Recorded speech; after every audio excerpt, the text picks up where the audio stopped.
back. This is Todd Sylvester for the Todd Sylvester Inspires Belief Cast. Thank you for joining us today. I'd like to thank our sponsor quickly here, Veracity Networks. Thank you for believing in me. And then I'd also like to thank Paul Cardall for that beautiful music. He has given me permission to use his music at the beginning and the ending of our Belief Cast today. So Paul, you're amazing. Thank you for being willing to let me use your beautiful music. It brings such a great feeling to these Belief Casts today. And I also like to thank all the listeners. Thank you for joining us and for sharing. This has taken off, and I just can't believe it. It just blows my mind. But it's not because of me. It's because of the listeners and these amazing guests that I have on. And today is no different. Today we are so grateful to have Rebecca D. Azevedo Overson. Thank you for joining us today, Happy Rebecca. to be here. Yeah, thank you so much. I can't wait for you guys to hear her story. She's doing a bunch of amazing things in this world. And I'm excited for you guys to hear her story. A little background on Rebecca. She's been practicing the healing arts for more than half of her life, which is great. You're a licensed massage therapist since 1995. Yeah. Like we were just talking about, that's a long time. When I was a baby. Right? Yeah. You've helped hundreds of massage therapists across the globe create thriving practices through her 8-week Rock Your Massage Practice Academy. I want to know more about that for sure. And it's a sought-after business and mindset. I said that wrong. And a sought-after business and mindset coach in the massage therapy industry. She has a BA in spiritual psychology, a certified clarity coach, and a board-certified master coach. She is a headlining piano entertainer. That too. The list just goes on and on. She's doing all these amazing things. She's passionate. She's an inspired trainer coach who wants to spread the message of, yes, you can heal just about anything. She's a mother. She is peacefully co-parenting with her former spouse, which we're going to talk more about because that's pretty rare, actually, unfortunately. Rare. Yeah. But anyway, I could go on, but I want people to hear from you. And pull at it. What do you want to talk about? So Rebecca, thank you for joining us. And I think where I'd like to start is just give us some background on where you grew up and maybe, what your childhood was like and, a little bit more about your family. Okay, cool. Yeah. So I was raised in a LDS family. My dad is Lex D. Azevedo, who a lot of people who, if you were LDS and alive in the 60s and 70s and 80s would know him for Saturday's Warrior, My Turn on Earth. He's kind of we jokingly call him the grandfather of Mormon pop music. Okay. Like prior to my dad, it was just the Mormon Tabernacle Choir and hymns. And he was a record producer in Hollywood, and he, in the 60s, and he realized that sex, drugs, rock and roll was kind of the beat of music, and he wanted to create a faith-based genre to support the youth of the LDS church. So love it or hate it, he's the grandfather of Mormon pop music.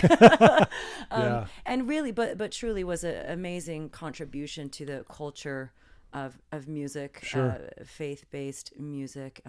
Saturday's Warrior was a stage play in 1974 in Los Angeles. They outsold Elton John in concert tickets. Yeah, wow. It was huge. Like that's impressive. People don't really realize like it was just the first time Mormons had seen themselves depicted in the media. So it was just a huge thing. So I grew up, pretty. That was like the predominant conversation in our household. We went to church every Sunday. We paid our tithing. We fasted once a month. We did service. It was like my parents had 9 kids in 18 years. Wow. Yeah. My mom was 19 and he was 23 when they got married. Wow. And so that was just, growing up was a little chaotic. Sure. 9 kids. Yeah. And then being somewhat in the spotlight. It's a big fish in a little pond, really. If you go ask anybody who's Lex D. Azevedo, they don't know. But, he's a Golden Globe nominated composer. He's had a very diverse musical career. And so gratefully, music was the center of everything in our home, and really instilled a love in me for music and performing and entertaining. My earliest memories as a child were on stage, singing with my siblings, singing with my extended family. It's just like, if you're in a restaurant and it's someone's birthday and you're sitting next to my family, it's going to be like 5-part tight, awesome harmony. And people just be like, can you come sing to my family? Yeah, right. It's just what we love, but very, very religious upbringing. And that was modeled to me. I felt like what I was supposed to want when I grew up was to be a Mormon housewife. Right. Was to find a great man who could buy me a house in Draper, Utah, and buy me an Escalade, and I'll have 6 kids and put a roof over my head, and I would have an Etsy shop on the side or something. You know what I mean? Like, it was like that was Right. kind of what I was going for. And we lived in Southern California. My parents lived in the San Fernando Valley for like 30 years. And then we moved to Salt Lake City in 1986 because my dad's company was here. It was called Embryo Records, Okay. and then he sold it later, and then it got acquired by Deseret Book, basically. Right. So all the Mormons out there will know exactly what I'm talking about. Yeah, they're like, yep, we've heard this, and yeah. Yeah. So that was just very much the culture that I grew Right. up in, So I would imagine you started playing the piano at a young age as well, and When I was 7, 7 years old. begged for piano lessons. Really, Couldn't get me away from the piano. yeah, In fact, one of my piano teachers, when I was about 11, I connected with him on Facebook in the last, 10 years or something. He had these little mini tape recorders of some of my lessons. And Really? yeah, isn't that cool? Yeah, it's way cool. And I'm talking and I'm being really sassy and I'm telling him jokes. And then I'd go play my classical piece. And I was like, wow, I do that for a living now. I'm sitting at the piano bench, yeah, playing songs, talking, entertaining people. And it was just always in me, Yeah.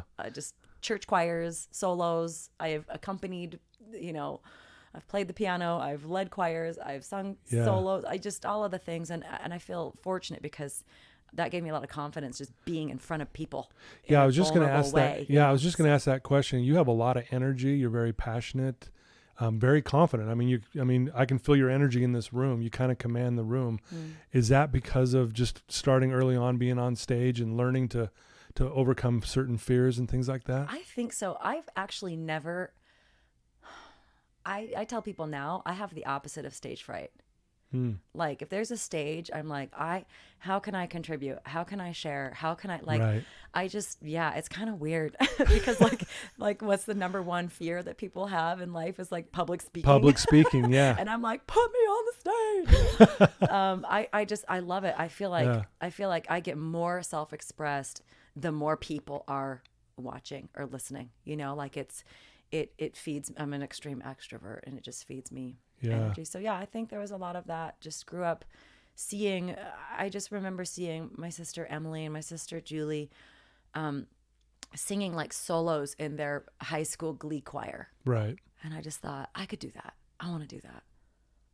Put me up there. Yeah, right.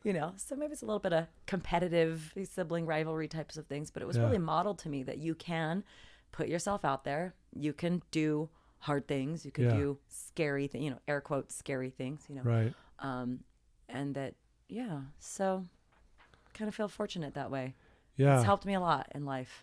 Yeah. Cause I mean, you still perform, you still do those things even to this day, but I would imagine that also helps you in helping others who probably struggle with their confidence. I would imagine that's part of your coaching, is helping people believe in themselves and things like that. Talk a little bit about that. Yeah. It's funny you say that because even though, primarily, so I have 2 things I do, like you mentioned in the intro. One is that I coach massage therapists to build successful private practices, because most massage therapists, like anybody in the healing field or any kind of skilled profession, you're great at what you do, but you might have no idea how to run a business, how to market, how to get clients, right? Right, sure. And so massage therapists fit into that category of passionate, skilled, want to help people heal, chronic pain, just all of these things, but end up working in spas or franchises or environments that they just kind of like, I feel like I'm just a totally replaceable,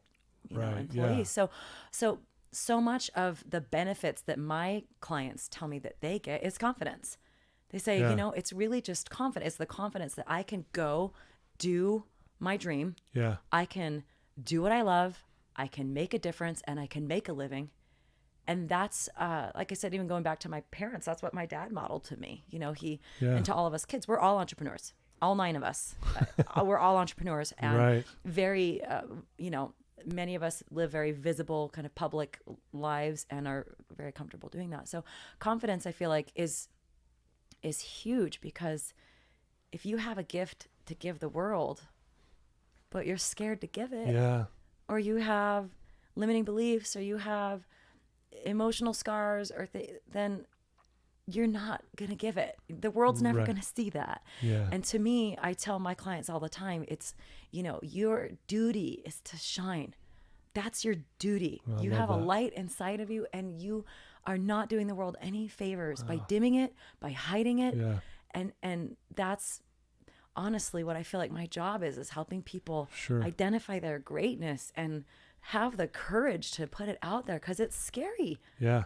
It's scary, but so worth it. So sometimes people, I might be a little overconfident in certain scenarios, but that's what my parents' goal was to raise confident children that could go out there and slay, do what they wanted to do in the world. I love that, slay. Go out and slay the world. I love that. Well, let's talk about a time. I'm going to ask you kind of a vulnerable question here, but talk about a time that maybe as a child you were struggling. I mean, maybe it wasn't with confidence, you like you said, hey, put me on the stage, I'm ready to go. But what were maybe some of your struggles growing up that, maybe have benefited you even now because you've overcome those things? Yeah. I feel like as a child, my life was pretty easy until my senior year. My parents separated, and got divorced, and I moved out with my dad. And I really lost my footing. Like I really did. I feel like there was a period of time where I was kind of ready to launch myself out into the world, like graduate from high school, and I should have gone to college, and I didn't do that till I was like 30 or whatever, but it just, I knew I was going to massage therapy school, when I was 17. I knew I wanted to do that, and then I have my 3 younger siblings that were much younger, so they were very much looked after during the divorce and, separation.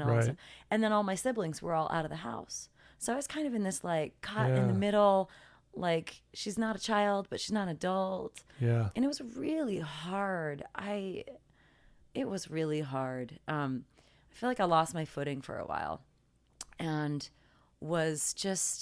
became very codependent. Just kind of thought, well, I can take care of other people.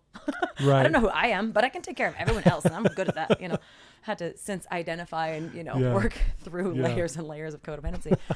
But that was just really, really challenging to feel like I had to. My life was not what I thought it was, and I didn't have the security that I thought I had. Yeah. And so yeah, I thought that honestly one of the hardest things was, so when I was 19, I was engaged. So I met this man who was also, oh my goodness, I'm telling this story. Yeah. I met this man. Pull that mic just a little closer to you. Oh yeah. There we go. He was 10 years my senior. He was like 11. I think he was 30. That was not even a concern. But I guess when you're 19 and you're dating a 30-year-old, your parents are going to kind of be like, what's going on? They're going to go, excuse me? Right. And I was especially like super Mormon girl, dating this older, ex-Mormon, whatever. And we got engaged, and my family went crazy. They were just like, there's no way you're going to marry that guy. There's just no way. Right. And they intervened hardcore. Wow. And I broke up with him, and it wasn't what I wanted to do.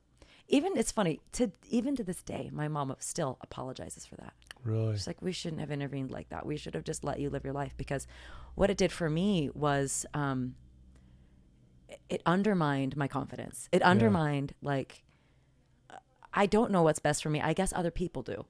Oh, interesting. Like that foundation of just like self-trust when you're going out to just have this adventure in your life and you think the world is your oyster. Yeah. And then you have this clan of really powerful people around you. I mean, my siblings are some of the scariest people I know, but some of the awesomest people I know, that were just like, it was like shark feed. Right. And I just felt like, okay, well, I guess I don't know what's best for me. So I broke up with him, and then 9 months later got married in the temple to a man that, was a good friend. Yeah. But it was more like a check in the Mormon checkbox. It was like, oh my gosh, if I'm 21 and not married, there must be something wrong with me. So I'd better go find a nice Mormon boy who went on a mission to marry, For sure. So that was obviously just more devastation, because that lasted like a year. We got divorced after a year because I was just an idiot. I hold nothing against him. He's a wonderful human being, but I just was like, very emotionally immature. But it was that slippery slope of like, I want to do the right thing. Yeah. But that's apparently got to be run through a committee of about a dozen people. Right. So that was truly hard. And especially being LDS and then divorced at age 22, I may as well have had a scarlet letter on my chest. Yeah, right. I mean, I had guys that wouldn't date me. Because They're like, knew. oh, you're not a virgin. I was like, oh my gosh, like, wow. Seriously, Yeah. or there's like, oh, you've been married and divorced already. Like it was. So that hard. had to play a role in kind of feeling on your psyche, like, wow, Yeah. man. Yeah. When you already have this feeling of not enoughness or I'm not okay in some way. And then Right. it just adds to that, because that again was that was always my goal. I mean, I had aspirations for other careers and things like that. Yeah. But somewhere I picked up the idea that it wasn't okay to want what I wanted. Mm. I just had to like run the program, Right, yeah. Like I had to find a nice man and get married and in the temple and have babies and like my mom did, Yeah. but I'm like, well, that didn't really work out for her. Yeah. They got divorced after 28 years and Really? 9 kids. And wow. that was hard, so, For sure. so that, yeah, I think that was a real, what's the word I want to use? It was just a rough time in my life, to kind of sort out who am I and what am I doing. And Yeah. I didn't know how. I was trying to be a massage therapist and had no idea how to run a business and struggling. And, it was just those some really, really hard years for me. Yeah. for It sure. sounds like, so how did you kind of find your way out of that? I mean, you're going through this at that time, very difficult, which makes a lot of sense, because I think the pressure, especially here in Utah, there's, like you said, check off the boxes. I'm Yeah. going to do this Yeah. and then I'm good. Yeah. Right. Right. So Air now here quotes you- good. Yeah. So now here you are, you're kind of like feeling like, man, I'm kind of over here by myself almost. Yeah. So how did you find your way out of that? And what kind of got you there? Honestly, I dug even deeper into being a Mormon. I was like going to the temple every week. I was reading my scriptures.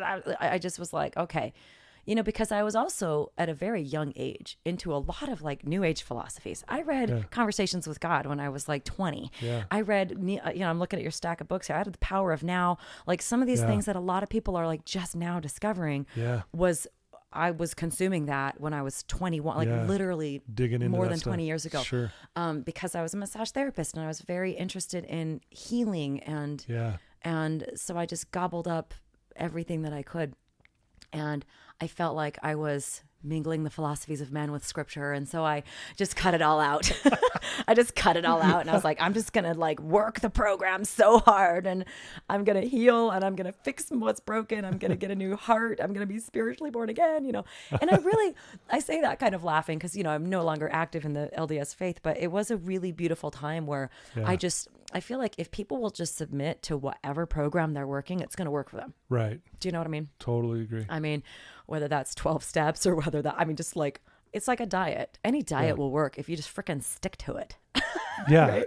Yeah, that is so true. I work with a lot of clients and I'll say this, like, you can go to the worst treatment center on the planet. If you want it, you'll get it. Exactly. can Because go it's to the- you. It's Yeah. the And commitment. you can go to inside the you. best treatment center on the planet. And if you don't want it, it doesn't matter. Exactly. You're not getting it. Exactly. So I love that you said that, because I think people need to hear that. Yeah. If you just put in the work, it will work for you. It's the commitment to change. Yeah, I You love have to that. decide enough is enough. Yeah. And I just remember being in the temple one day and just praying my head off. And it was just like, enough's enough. Like, I'm not going to leave until I feel different. Right. Otherwise I'm going to drive my car off a cliff. I mean, it was like, I was really distressed, I was really distressed. Yeah. Wow. And I just, the best thing was that I turned a lot of those things around. I took on just my own spiritual healing and emotional maturity. And then I met Rob. When I was living I spent a couple of years in Washington, D.C. area, in Northern Virginia. I lived with one of my sisters. My dad was like, get out of Utah. Just get out of Utah. You just need get to a fresh stop start somewhere. hunting a husband. Just get out of Utah, I love that. And so, I just healed a lot.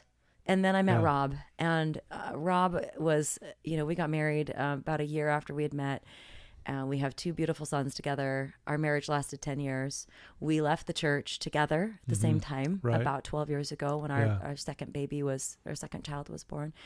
And, it was just it was a great evolution. And it was just kind of even to this day, he and I are very close. I wouldn't say like best friends, because probably certain things I wouldn't share with Rob that I would share with a best friend. Yeah. But we're like siblings. Right. We really love and respect each other. We co-parent. We've gone through that, leaving the church kind of thing together. And he's been through subsequent relationships. I've been through subsequent relationships. But we've just, ultimately, we want what's best for our kids. For sure. So we pull it together for the Well, kids. we said that in the beginning, how you peacefully co-parent with Rob, right? Yeah. Can you, I think this is rare in the sense that a lot of times when there's kids involved in this and that, there's this give and take, and there's this resentments, and there's this angst and anger, and the kids can feel it and see it, and it's hard on everybody, right? Yeah. So how did you guys just get together? How did you guys decide, and why did you go this route? Like, let's peacefully do this. Like, how did that happen? Because Well, I think it a lot of wasn't our listeners didn't peaceful hear at that. first. Sure. It was I'm not. sure it wasn't. Yeah. It was really awful and messy. And, my heart goes out to anybody going through that process, even as good as it could be when it's amicable. Yeah. But I know there's horrible things that happen that just really are so damaging to families. And, Sure. he was really angry at me for a while and not very nice, and just wanted to take pot shots wherever he could. And he'll even admit to that, and he wouldn't mind me saying that. But we just did not have a good time. And about, I don't know, I want to say a year or two, Mm-hmm. he might tell it differently, but this is kind of how it sinks into my head. Okay. Is that he just realized, like, you know what? If Rebecca's happy, she's going to be a better mom. And why am I trying to chop her down? Yeah. She's the mother of my children.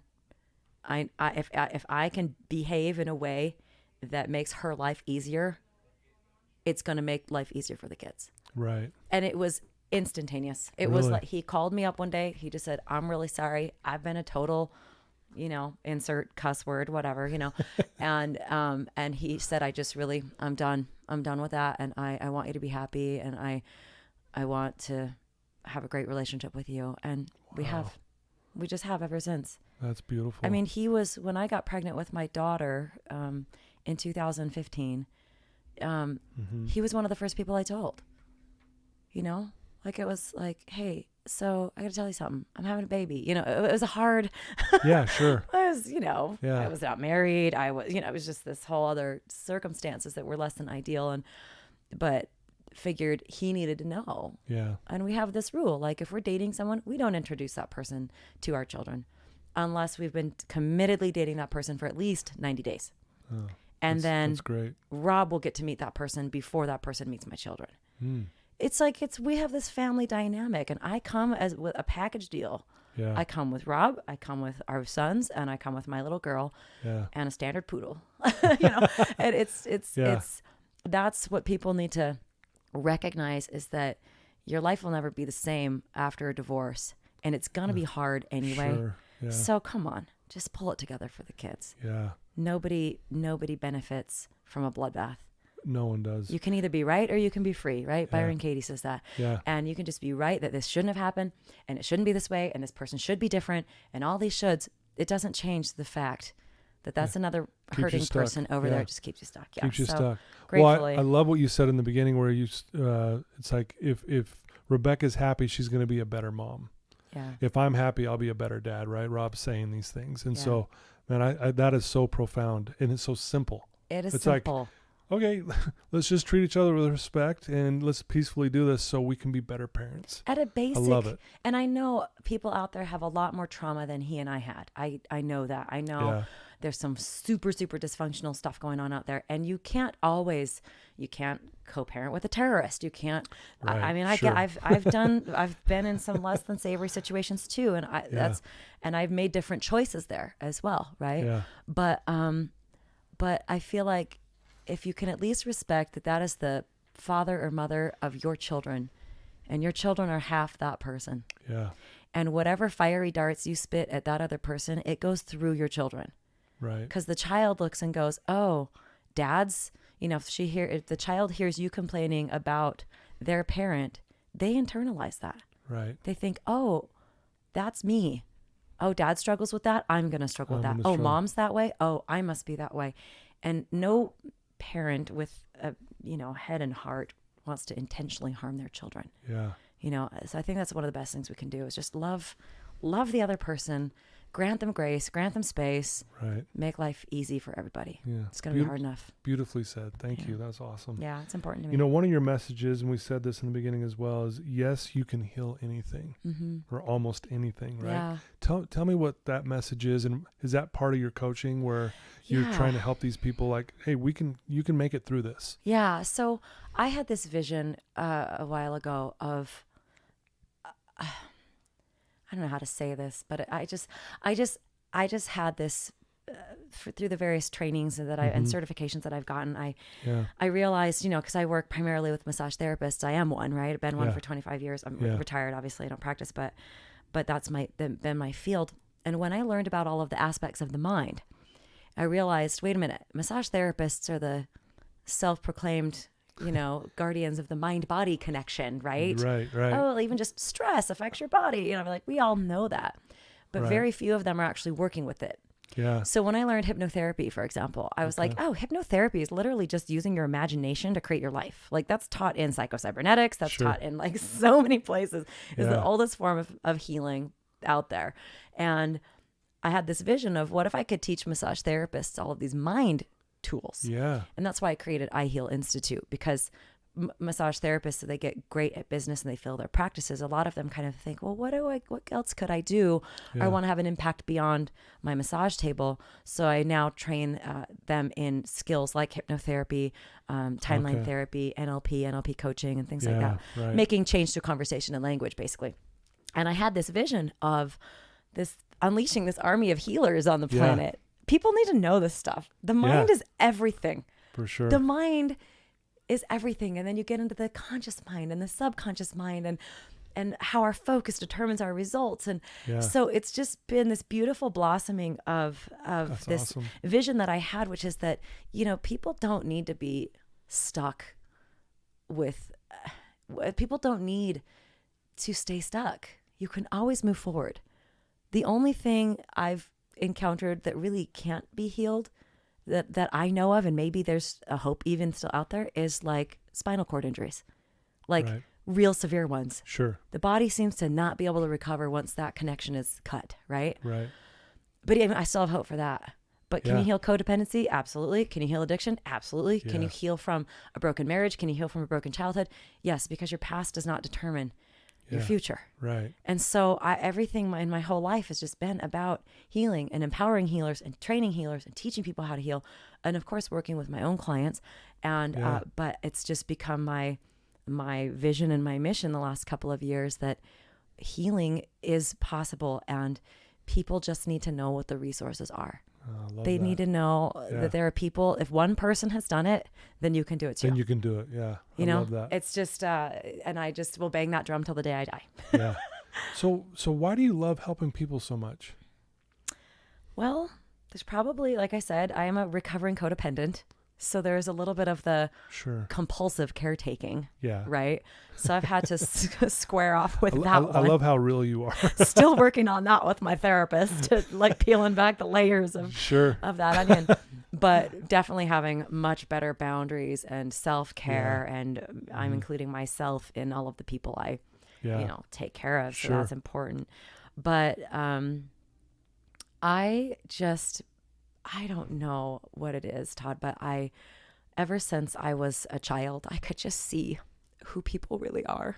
Like I could see their souls, their spirits, and be able to look past the bullshit that they're presenting or whatever the pain is on the surface. And I just can't not see that when I look at people. Yeah. I see their highest self. I see what's possible for them. I see who they are without their pain and without their story. And I just will hold that highest vision for people until they claim it for themselves. Yeah. I feel like that's my job. That's my purpose for being on this planet, is that people are liberated and empowered and experience awe. Yeah. It's that Marianne Williamson quote that's been on my wall since I was 19 years old, that everybody knows and or a lot of people know, but that piece of it, which is, as as we let our own light shine, we unconsciously give other people permission to do the same. Yeah. As we're liberated from our own fears, our presence automatically liberates others. So I felt like I owe it to the world and to myself to do my own healing work, to liberate myself so that I can help other people liberate themselves. Wow. There's just so much light and so much good in the world. Yeah. And so many amazing people out there if they just knew who they were. Right. Yeah. No, I love that. Thank you, So, man. Again, yeah. beautifully said. That's so beautiful. You know, I know with your coaching, you talk about how we can create profound change by mastering the language of our mind. Yeah. And I know you just kind of touched on that right there. Can you give us a little more detail on what that looks like with your coaching? Yeah. One of the things I teach, so I'm a board certified trainer of NLP, which is neuro-linguistic programming. It's what Tony Robbins uses. Yeah. When people see Tony work, and how does he just have a conversation with people and they shift, right? Yeah. That's really the magic Yeah. of NLP, but really that words are everything. Yeah. The words we use to label our experiences determine everything in our life. Mm-hmm. You and I could look at the same event and label it differently and have a different residual effect of that. For you, it might be the worst thing that ever happened. For me, it might be the best thing that ever happened. And that's going to determine a lot. Yeah. So when I say the language of the mind, I like to teach that what people aren't aware of is that there's only 6 things you can do inside your head. There's literally, people don't pay attention to what they're doing in their head. They're just doing it unconsciously. Just going. Yeah. You're not aware of what you do inside your head. Yep. Pretty much everybody could talk to themselves, right? If I said recite the times tables for 5 in your head, everybody can do that. If I say picture a pineapple, you can do that. If I say imagine how pineapple tastes, and you've tasted one, you could imagine how it tastes. You're not tasting one, but you can recall it in your mind, or you can construct it in your mind. Mm-hmm. I could say imagine a pineapple that's pink inside, and you could, even you've never seen one, you could construct that image inside your head. Yeah. So a lot of what I teach begins with teaching people how their mind actually works, because everything is projected outward from that. Yeah. And you're trying to change the people around you, good luck. You're trying to change the circumstances of the world, good luck. Good luck, yeah. Good luck. You're not going to, it's all coming from inside of you regardless. Sure. Even though people will argue with that. They'll say, well, I didn't create that, law of attraction BS. I didn't create that terrorist attack. And it's like, well, but you always have a choice of how do you respond to it. Yeah. Is it going to close you down? Is it going to open you up? And so the 6 things in your head, is basically all 5 senses. So your visual, auditory, kinesthetic, olfactory, and gustatory. So that's technical fancy words for smell and taste. Yeah. And then this other thing is you can talk to yourself. Yeah. And the words you use label your external experiences. So the language of the mind is really about, people will unconsciously hold words, pictures, feelings, smells, tastes in their head that kind of encode their external experience. Right. I mean, there's, again, the way I see a stage, going back to what we talked before, I see a stage that looks fun to me, that looks exciting to me, especially if there's a piano attached to it. I'm going to be like, get me on that stage. We're going to have some fun.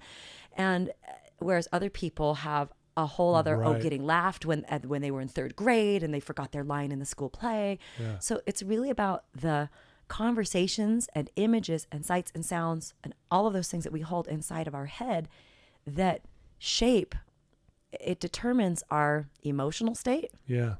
All emotional states are preceded by an internal representation. Again, it's not just the words we use. It's pictures and all of those things, all 5 senses inside your head. It determines your emotional state, and it also determines your physiology. I've never seen a joyful person curled up in the fetal position crying on the floor. Right. There's a physiology of depression. Right. Do you know what I mean? Right. Yeah, for sure. So it determines your emotional state, which impacts your actions you take with your body. Your body is a results producing device, right? Yeah. And then that kicks out your behavior. Yeah. And so that's really important model of looking at how to work with your mind, because if people's behavior is determined by a conscious and unconscious chain of events, like unconscious recipe that goes on, like how do you know it's time to bite your nails?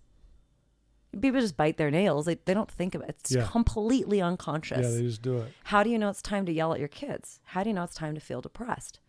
Those are all a sequence, a recipe of unconscious A plus B equals C. Yeah. And if you change one thing in the recipe, you change everything. Mm. Just like if I take my cookie dough mix and I change the moisture and I change, then I can make brownies out of it, or I can make a cake out of it. Yeah. If I change the recipe even slightly, I'm going to get a totally different result. Right. So when I say helping people produce results by mastering the language of the mind, it's because it's the mind that everything else flows out of.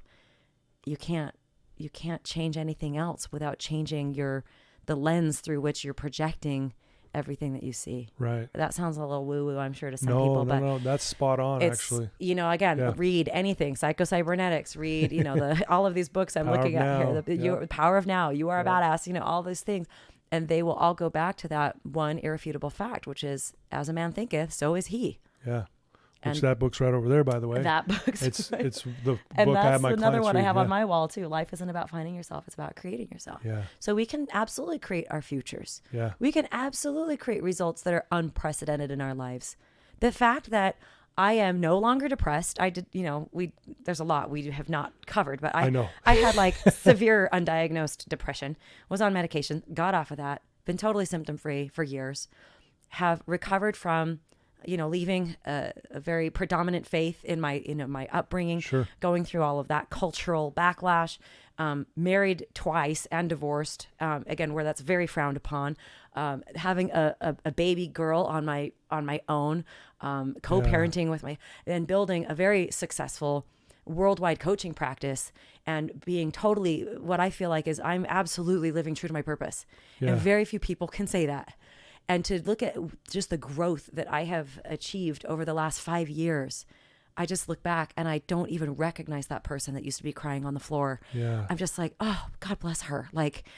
But with these tools, people really are unlimited in what they can create. Yeah. And that's what excites me. That's what gets me out of bed every day, and why I just keep pushing myself to achieve, to have a far further my impact and my influence, is because I want people to learn how to heal themselves. Right. I can't do it for you. Just like you said, any addiction program could be great, but if you're not showing up and you're not doing the work and you're not committed and you're not changing the inner conversations, then you're just going to be always managing it instead of being done with it and put it behind you. Right. And that's very important for me, for people to be aware of. That's what I mean when I say you can heal just about anything. Yeah. Probably anything. Yeah. I don't know. Yeah. Who am I to say? Yeah, no, I love it. And I don't think it sounds woo-woo or anything. Someone might, I guess, like you said, but this is kind of my world too. And I just love it. The water we swim in, Yeah. And when people, and I think you can probably agree to this, when you see a client finally just truly buy into this, and they start doing it themselves, and you see the growth, you see the change. It's like, this is why I like doing what I'm doing, because I get to see that. I'll tell you, this just popped in my head, so I'm going to honor it. One of my students I do this online event called Creating Your Future. It's a 2-day event. It's not, obviously a lot of my clients attend it. They're massage therapists, but it's open to everybody. Yeah. And one of my students just posted this. We just had it recently. I'm going to see if I can find this screenshot, because this is stunning to people. Right. People say, no way. They really do. They say, no way. You can't do that. But it happens around me all the time. So this is a little bit of the feedback. This is what one of the students said. She said, I can't thank Rebecca enough for giving me the opportunity to heal trauma that I have been dealing with for over 40 years. I have spent years and lots of money in conventional therapy, and in one moment, I was able to release the anger toward my abusers. I have released the sadness of a lost childhood and the innocence of me as a child that was taken from me. I have released the fear and guilt and shame of 2 violent attacks that happened to me in the military. I have dealt with limiting beliefs about myself that were holding me back and growing into my true potential. That was a hard one to let go. I really had to go far in the past to release it. But releasing my fear of abandonment, I felt so free, safe, serene, at peace, like the weight of the world was released from not only my shoulders, but my body. she went and she went on and on about, it's amazing, that in a moment, because Yeah. to me, healing does happen in a moment. Yeah. If you have the right tools, you can absolutely let go of a lifetime of fear, anger, sadness, hurt, Yeah. guilt, all of those destructive emotions when you know how to do that. So even just the depression or the divorce, I'm like, guys, you don't have to suffer about that. You don't have to be stuck with that. Yeah. You don't have to necessarily be on medications your whole life. You don't have to. There's just, I'll be out there, keep taking your meds, right? I'm not saying that, but if you decide that something is better, if you decide you want to make a change, there are so many options out there. Right. To heal it, but you have to be committed to making the change. You have to be coachable, show up and do the work, and you got to also get resourceful. Yeah. Because it's probably not going to find you. You're going to have to dig and dig and dig and dig Right. to find the stuff that people aren't telling you about, that are Exactly. going to make the biggest difference in your healing. What's what you said earlier? If you put in the work, it's going to work. Yeah. I'll have parents will ask me, "Hey, what's your success rate?" And I'll say 100%. And they look at me and they go, "What?" And I'm like, "Yeah, 100%. If they put in the work, they'll get this. Yep. 0% if they don't." Exactly. Because it's not me. It's going to be them. the client, right? It's So, them, yep. but no, I love what you're saying. Like, I'm giving me like goosebumps. Mm. And what a beautiful message, right? I mean, that's got to be like, wow. Right? It surprises me, and it also doesn't surprise me, because I just Yeah. know, I've just declared over and over again, around me, miracles happen. Yeah. Like, I move people. That's what I do. Yeah. And grateful to have gotten connected to that at a very young age, and to just keep expanding that and expanding that as I get older. I love it. I love it so much. And Wow. to see people liberate themselves from what's holding them back. For sure. It's just, I was a birth doula. I don't know if you knew that. I owned a prenatal massage clinic for 9 years here in Salt Lake City, Utah. Did not know that. And I've helped a lot of women and their partners give birth. And it's just, to me, I cried at every birth. Yeah. Every single time I see a baby emerge, it's just like, oh my gosh, like, know, how it's does that even amazing. happen? It's a miracle. And that's now how I feel when I coach people through these processes, or I just teach them the tools and then they do it themselves. Yeah. It's like watching babies get born all the time. Yeah. And it's that rebirth, I feel like, is so powerful for people to claim their greatness. And then it puts them on a totally different path. Yeah. Where they Love it. go out and help other people to heal. That's my vision, right? Is this Yeah. army of healers, just Yeah. a healer in every home, that people Yeah. know how to move mountains Yeah. and heal love it. wounds that seem to be unhealable. Well, one of the things I say a lot too to my clients, that adversity or addiction, depending on who I'm sitting with, is the wake up call to your greatness. 100%. And as I sit here listening to your story, and I know we've a sliver of your story is what we've been talking about, but looking what you've been through and what you're doing today, truly that just, there it is. You went through all of this stuff to wake you up to to your greatness, and all this stuff you're doing, and being, like you said, a light to people and to this world. It's beautiful. It's what it's about. I feel like, what beautiful. else are we doing if not that? Exactly. It's just, literally looking on your office, I have all the same, like, you're powerful beyond measure. You are a masterful creator. Like, just that's, I feel like people do have to sometimes go through that dark night of the soul. Yeah. And it's that deep forgetting of who they are that puts them into addiction or struggle or different situations, because they're not, sometimes that's a really powerful catalyst for change. Yeah. And sometimes people have to go so deep into the depths of their pain in order to discover the commitment to change. For sure. That this is rock bottom and there's only one way up. Yeah. And It's a it's good an ongoing foundation to process. build from, right? Absolutely. It's like, well, it can't get any worse. Right. So that's good. Yeah. And just to keep moving forward. But that being said, I've also found that no matter what I achieve, that's not the right word, but whatever we accomplish, it's like growth is ongoing. Growth is eternal. Yeah. It's, my mom has this magnet on her fridge that says, no one's ever got it all together. That's like trying to eat once and for all. Like, that is so true. That is true. It's just having a constant commitment to growth and awareness. No matter what level you're at, there's always a next level. So it's not about arriving. It's about loving the process, loving the process of growth and self-discovery and empowerment and awakening, whatever that looks like. That's, to me, what my life has been about and will continue to be about. Yeah, man, I love your passion. This is awesome. Seriously, I can just, I know Life's the good. listeners are feeling this too. Well, if there's someone right now listening to your story and they're struggling, they're kind of in a dark place right now, and they feel maybe at times hopeless. You've already given some amazing advice and you've talked about some powerful principles. What could you tell someone right now who is sitting there going, man, I don't know. I'm struggling. Yeah. Number one is, of course, you got to know it just gets better. You have to believe in a better future. Yeah. You have to have even just a little tiny glimmer of hope to keep you moving forward. And I know how dark it can be. I really, Sure. I really know how dark it can be for myself. Right. My own moments where I just wanted to be 6 feet under. Yeah. But on a practical level, the first thing that has to happen is you have to decide and commit to change.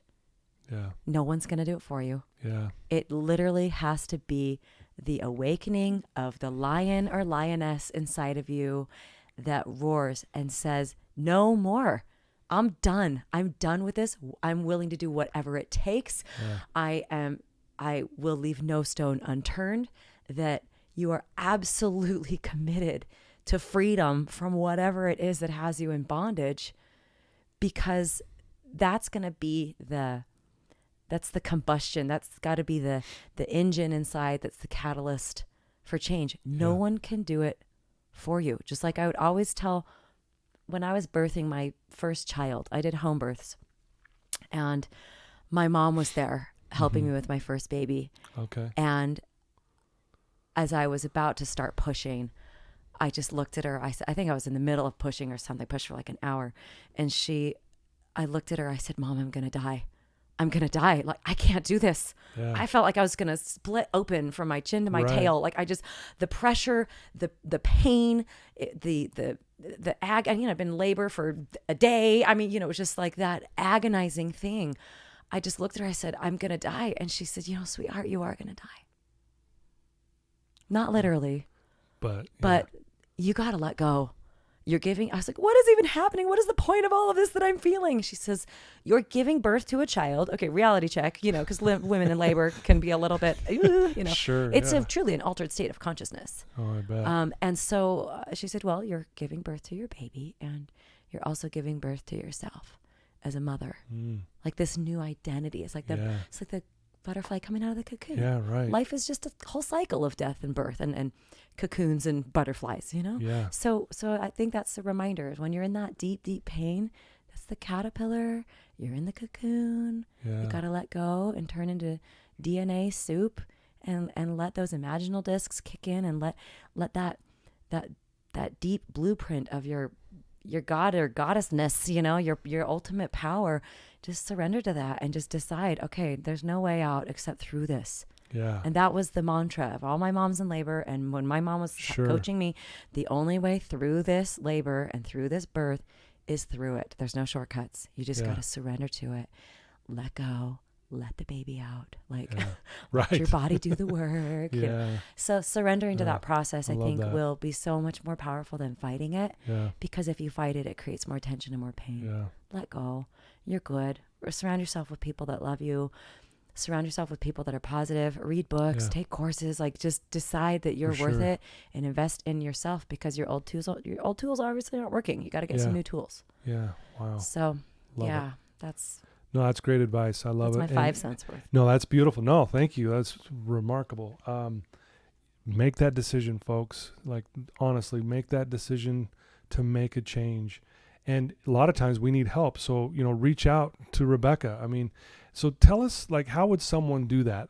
Where can they find you? What's your website? And how? For massage therapists out there, it's rockyourmassagepractice.com. But everybody else, it's ihealinstitute.com. And I have my courses and trainings. I love to train people in hypnotherapy for self self-healing. For self-healing, Yeah. right. So I do this really great online 3-day course. And then my very, very favorite course is the Creating Your Future seminar, which is 2 days. We're currently doing them on Zoom.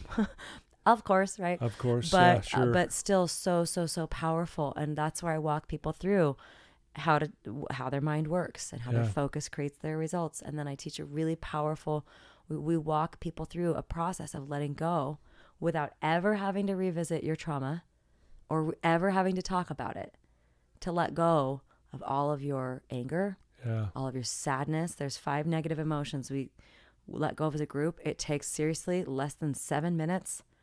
It's an amazing process. Yeah. And why I became a trainer of these tools was because I just saw myself doing that in a stadium of 40,000 people. I mean, can you imagine what the world would be like if everybody could literally just let go of all their negative emotions and start kind of fresh? So that's, what I offer, is those trainings. I do very little one-on-one coaching anymore because I just want to train coaches. I want to train healers. For sure.